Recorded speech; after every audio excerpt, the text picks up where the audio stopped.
about the case understanding US, Iran, and Israel conflict using democratic peace theory.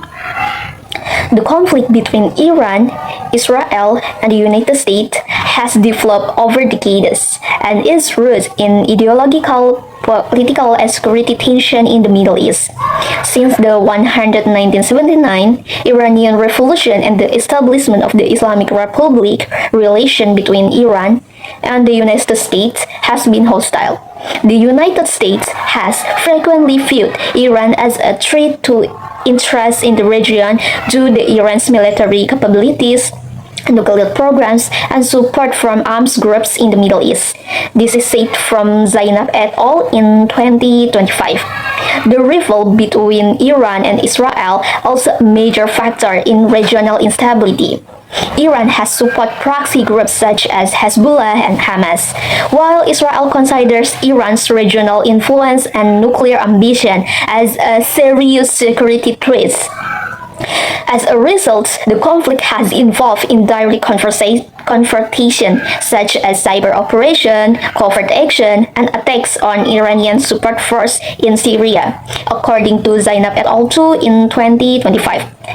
Besides the geopolitical tension, there are also debates about whether military action against Iran are legal under international law.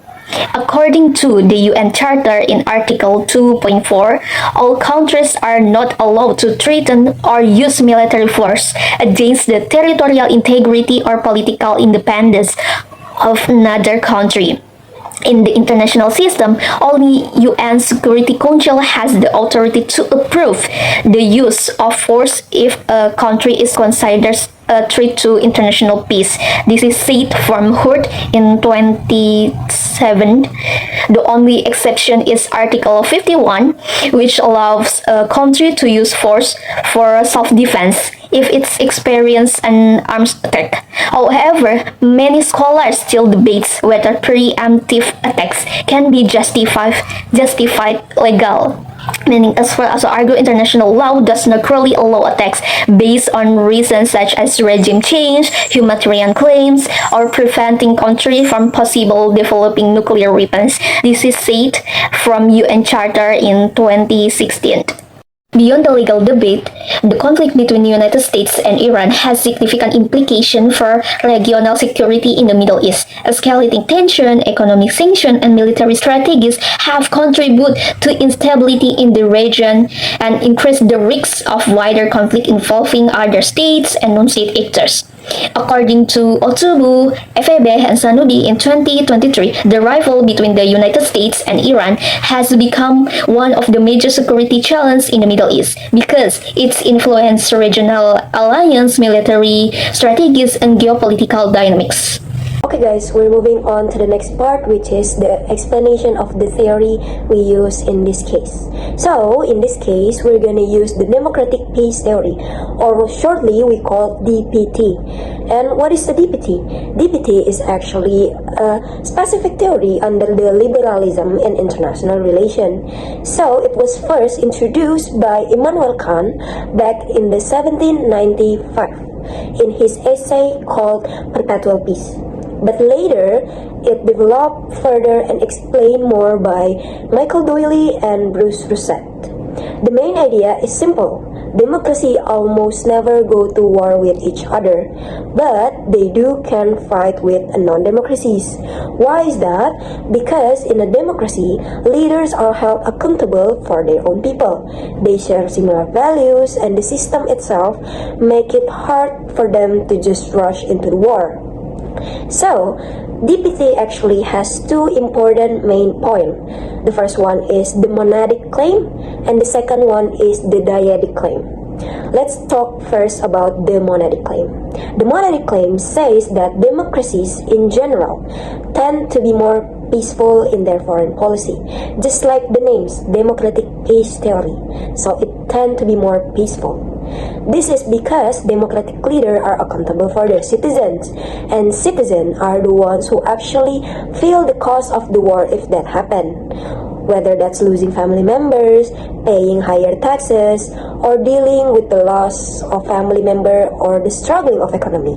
On top of that, democratic institutions slow down decision making, so leaders can just wake up one day and decide to go to war. There are checks, there are processes, and there are people to answer to. Moving on, the second point is the dyadic claim, and this claim is even more important with this theory. It says that two democratic states almost never go to war with each other. Bruce Rosette, the scholar, said in his 1993 book called Grasping the Democratic Peace, actually backed this up with real data and evidence. What is the evidence? He looked at history and found that since modern democracy started rising, there are virtually no cases of two established democracies actually fighting a war against each other. This finding is considered one of the strongest and most solid findings in the entire field of international relations. But now, here's something really important that we need to know, and there are still few people that misunderstood this. DPT does not say democracies are always peaceful. It is not. It only says that democracies don't fight with each other, meaning that if democracy's country and then democracy's country, these two countries never go to war against each other because they are both democracies. But if the cases is democracy faces a non-democracy, the whole logic of this theory changed completely. A good example, just like the cases we talk about right now, which is how the US and Israel related to Iran. Iran leaders don't have voters holding them accountable.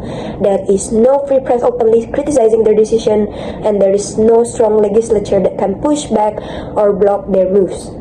Because of that, they can pursue aggressive strategies without worrying about the consequences of this war at home. Democratic leaders, on the other hand, simply can do that, just like the example I told you before. Their system, their people, they have many to think about. So, to wrap this explanation shortly, democratic peace theory, or DPT, give us a really interesting lens to understand why some countries go to war and the others don't. It's not just about military strength or resources, it's about the type of government a country has and how that shapes the way its leader make decisions whether go to war or not go to war. I hope the explanation can enlighten you all. We're moving to the next part. What we look at when use the theory. The theory that we use is democratic peace theory, or DPT, comes from the ideas of Immanuel Kant and was later developed by Michel Doyle and Bruce Rosette. The theory argues that democratic countries rarely go to war with other democratic countries, although they may still fight non-democratic states. There are two important things to consider. The first, the political system of the state. Leader must consider public opinion, election, and political institution before starting a war, so they tend to prefer diplomacy and negotiation. And the second, the relationship between the democratic countries, because they share similar politic norms such as diplomacy and respect for international law, wars between them are very rare. For the example, in the relationship between the United States and Japan after the World War II. After Japan became a diplomacy, both countries developed strong cooperation and have not engaged in the military conflict since then. We'll move on to the group analysis of these cases, which is understanding the United States, Israel, and Iran conflict using democratic peace theory, or DPT. So, if we're using democratic peace theory, we can see that the alliance between the United States and Israel can be understood as cooperation between two democratic states. And according to this theory, democratic countries are less likely to fight each other and are more likely to cooperate because they share similar political institutions, values, and norms that encourage alliances and peaceful relations. From the perspective of democratic peace theory, the conflict happens because of differences in political system and security interests. Democratic states such as the United States and Israel tend to cooperate with each other because they share similar political values and institutions that promote alliances and strategic partnership. This is according to Maser in 2017. And at the same time, tension arises with Iran due to concern about Iran's nuclear program, and its expanding regional influence, which Israel perceives as a direct threat to its national security. And as a result, Israel has taken actions to weaken Iran's nuclear capabilities in order to prevent a potential nuclear armed adversary. This is according to Castro Torres in 2025. So, this situation is also influenced by broader regional power competition in the Middle East, where states compete for influence, security, and strategic advantages. So, from this perspective, the alliances between the United States and Israel will likely remain strong because both countries share democratic political systems and similar security interests. Democratic tends to maintain cooperation and alliances with other democratic states in order to protect their strategic interests. This is according to Meser in 2017. However, tensions with Iran may continue or even escalate if Iran continues to develop its nuclear capabilities or expand its regional influence.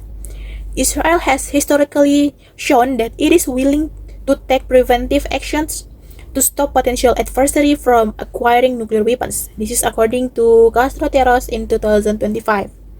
Therefore, the conflict might continue through military deterrence, proxy conflicts, or diplomatic negotiations, depending on how the involved states manage their security concerns and regional competition. So, if we look at the history, we can see there are some similar cases. For example, in the United States invasions of Iraq in 2003, where the United States justified military intervention as a preventive action to protect national security and maintain its influence in the Middle East. This is according to Wolandari in 2015.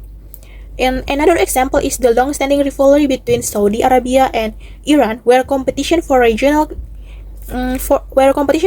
influence has repeatedly created political tensions and conflicts in the Middle East. This is according to Gob in 2016. Based on this analysis, democratic peace theory suggests that the alliance between the United States and Israel will likely remain strong, while tension with Iran may continue as long as security concerns, nuclear issues, and regional power competition persist. Now let's talk about the conclusion from these study cases, which is we can conclude that the conflict involving the United States, Israel, and Iran can be better understood through the lens of democratic peace theory. This theory explains that democratic states are less likely to engage in war with each other because they share similar political institutions, norms, and decision-making process.